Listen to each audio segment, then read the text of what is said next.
Hello, I'm Gary Jolly from the Tractor Store in Richland. Now's the best time of the year to save more with Mahindra, and it all starts with zero. Pay zero down and 0% interest up to 60 months. That's more for less on many of Mahindra's best-selling models, with tractors that deliver more lift, capacity, fuel efficiency, and built-in weight. So get zero down, 0% interest for up to 60 months on Mahindra, the world's #1 selling tractor, Mahindra, available at the Tractor Store in Richland. Up and down nature of this team from game to game? It does, Grant. I did not think we had great mental preparation yesterday, getting ready for the game. And first half of the game, I did not think we defended the way we're capable of, but you got to give them credit. They made shots, but I also thought that they got comfortable. We had a couple too many defensive laps with the wrong guys, transition threes, not giving up too much separation, but you got to give them credit. They shot the ball well in the first half. Do I think it let them get comfortable? I do. And then we got behind. I thought we got a little anxious. Now, we've played against teams all year that have played gap defense. We knew full well that would be the adjustment they would make, that, they were going to get more into gaps. And I don't think we don't get stops. You're not going to be able to get out in transition as much, because if they're making baskets, they're going to be able to get back and get their defense set. So, again, when they're shooting 60%, it doesn't give us a chance to run the way we wanted to. And because we weren't really moving the ball and moving bodies the way we wanted to or needed to, they were able to stand those gaps. And then it also closes down the offensive rebounding lines. But when you're not shooting well, you've got to be able to go inside and get some things done. And we can't have drop-off passes and those passes kicked out. You've at least got to try to shoot the ball. You got to try to get fouled in those tight quarter situations, and we just turned it over too many times and had too many pass outs when, again, I just don't think you can do that. Rick, in a normal year, I guess without the COVID stuff, we'd be around more and see more practice and things like that. It's obviously different right now. Some of these inconsistency issues that we're seeing from game to game, are these things you're seeing behind the scenes the past, month or so, or is it just in the games? No, I see it. I think it's immaturity at times. I do. I do. I think you're still trying to get guys to understand. But it's a combination. Like, we've got a team where, you guys know, we've got some young players that I still think are learning what college basketball is all about. And you say, well, by this time of year, they should know it. Do I think they're going to shoot the ball the same every night, play the same? No, but when they're not, you got to have the other part. Like, you look at tonight's game, Kentucky shot it well in the first half from the perimeter. Second half, they went to work inside. And whether they scored, even if they shot 20%, I think, in the second half, but they were getting fouled. So when you're not making threes, you got to manufacture other ways to score. And we didn't. And you see sometimes the guys that are the most aggressive are going to then think, well, nobody else is trying to do something, I'm going to go do it. And that's where we're not as good as we need to be as a team. And it goes back to consistency. I mean, it is. I haven't really studied the stat sheet, but if you look at their front line, free throws, Sarr got 6 of them. Who else is on the front line? I can't really take because I don't have my glasses on. But I know this, we should have gotten to the free throw line more. I can see that John was 1 for 7. He was 4 for 7. And in games like this, they do need to make themselves more available in terms of – we had to go with a small lineup, because then you start missing free throws and then layups right around the rim. You've got to try to get some guys in there at least you think is going to get fouled and make the basket.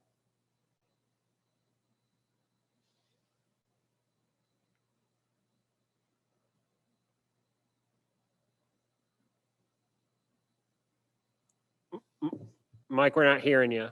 You're unmuted, but we're not hearing you for some reason. I'm sorry. We'll go next to Nicholas, Rob Lewis, and Ben McKee. Coach, obviously, if you look at John Fulkerson's stat line, he was 1 of 7. After Wednesday's game where he had 16 points, are you disappointed in his play today? Well, you're always, disappointed, concerned, whatever. I mean, with your older players, because that's what you expect out of older players. You expect consistency more than anything. That's what you expect. Younger guys, you can see them being up and down a little bit, but yeah, and just as a team, I mean, there's not one guy that hasn't been inconsistent. I think we all know that if we can put things together, we've got a chance to be a good basketball team, a team that can play with anybody. I think you got to give Kentucky credit too. They've played well over the last 2 weeks. They arguably could be on a 4-game winning streak. They've won 3, could have won 4. But with that said, I mean, really and truly, I can sit here and say just the fact we got beat by 15 is probably surprising because I thought we were that bad. And in terms of what we were trying to get done and the little shots and the ones that you almost have to make in a game like this when you're struggling from the three. I thought some of the threes were taken by the wrong guys at the wrong time.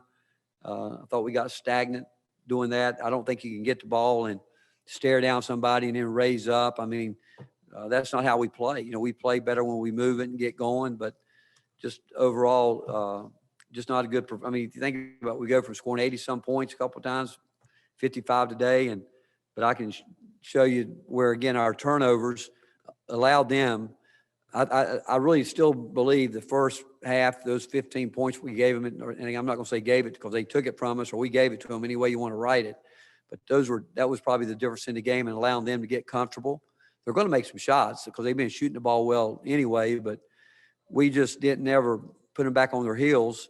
And even in the second half, believe it or not, when we come out one time, I think if Eve had a chance to get a 3, he got a good look at it, would have cut it to 11. We get a stop, we come down, Polky gets fouled, and if we make that free throw, it's 9. Who knows? It could have been a different game, but it wasn't because we didn't make those shots. And as much as you know it, and you guys know the game. I mean, when you're making shots, it all looks good. Sometimes, but again, I thought Kentucky was very comfortable in the first half, and I think you got to give them credit because they did make their shots. Coach, not to put it all on them, but just, I mean, how big of a handicap has it been just not being able to count on your upperclassmen night in and night out? I mean, I can't imagine a first half like this with Grant Williams or Admiral Schofield on the roster. He's asking about the upperclassmen. What was it? Was you say is it frustrating? Just how big of a, can you hear me? Yeah. How big of a handicap is it I mean, you're going to get inconsistency from the freshmen. How big of a handicap is it as a coach when you're getting that kind of inconsistency from your upperclassmen?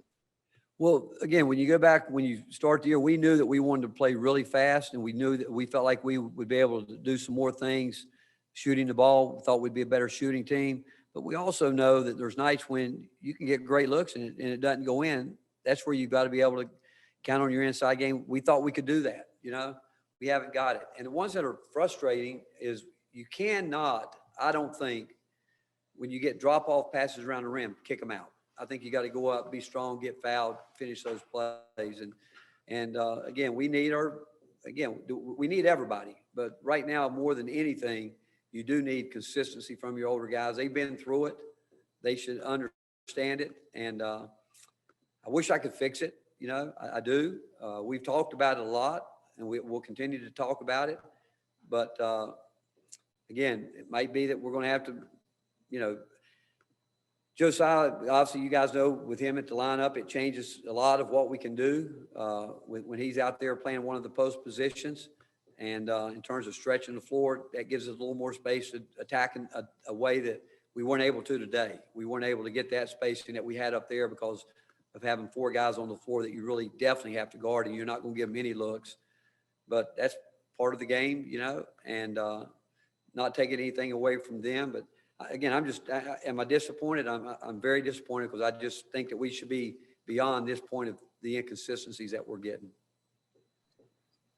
Coach, Jaden had been consistent for several games in a row and only had 4 points tonight. Keon was 4 of 14. What did you see presented them problems tonight?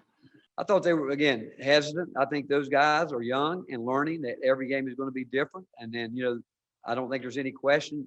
Kentucky respected their ability to get by them. They were backing off, trying to encourage the quick, maybe one dribble, raise up shot, or get them going downhill, trying to run and just attack the ball.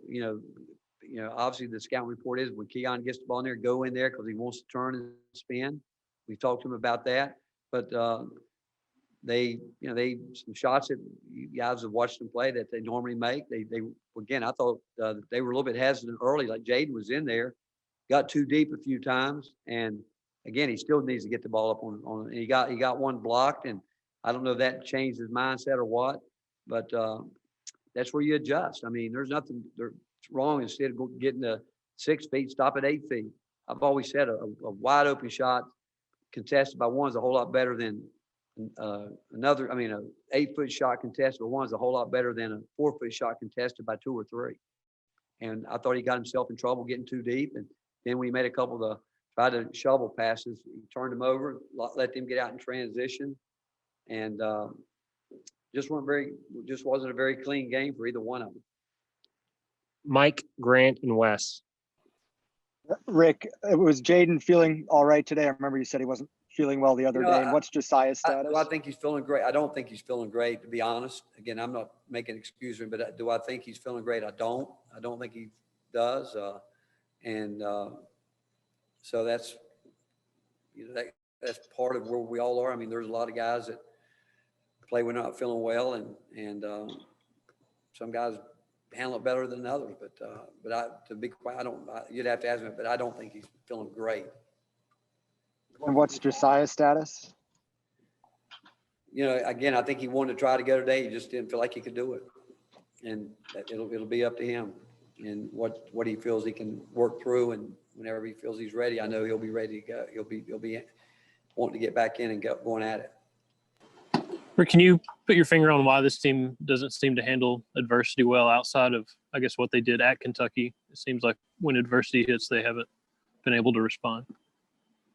I don't know if I would say they don't handle adversity. I don't think they've handled success very well, Grant. When you feel like we're getting things going and you feel like we're turning the corner, that's why I don't think we've had to. That shows up more like, when you talk about not seeing practice, I think if you saw practice, you could see some of that.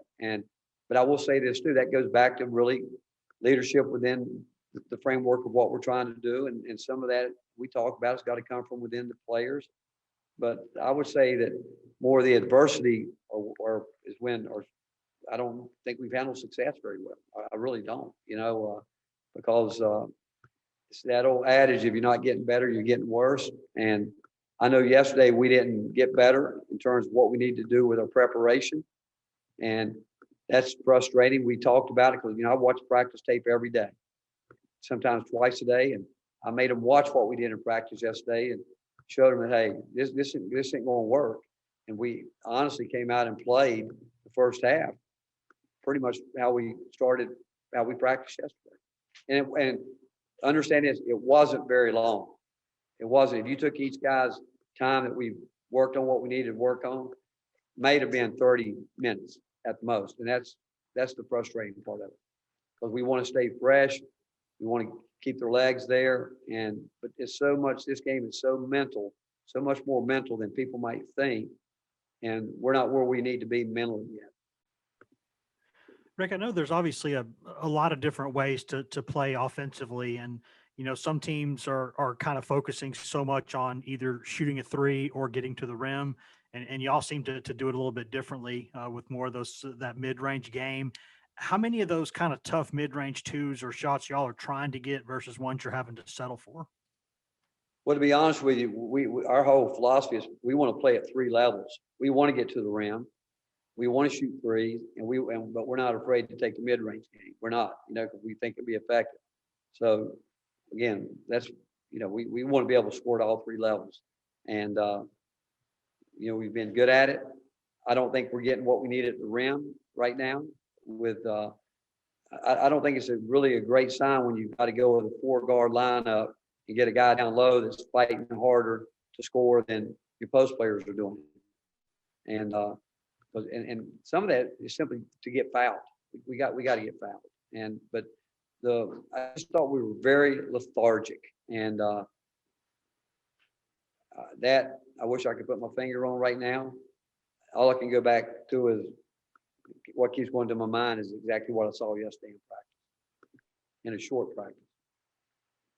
Coach, thank you. All right, thank you guys.